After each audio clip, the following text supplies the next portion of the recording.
Welcome to the Rim Break Rodeo. We hope this video helps. You start by installing Chessbase 16 and activating your license. This unlocks updates and engine features. Once done, create or open a database and import at least one PGN or CBH so you have material to work with. Make sure to configure a default engine and adjust hash and CPU core allocation for analysis.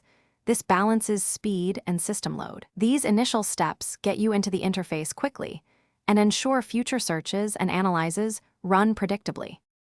You now focus on analysis and repertoire building. You search right arrow position or opening to filter by ECO, player, or date so you find relevant examples. Then run engine analysis on key positions, add typed or symbolic annotations, and save model games as reference. Next, create repertoire entries with the repertoire tool and link each line to database games for context.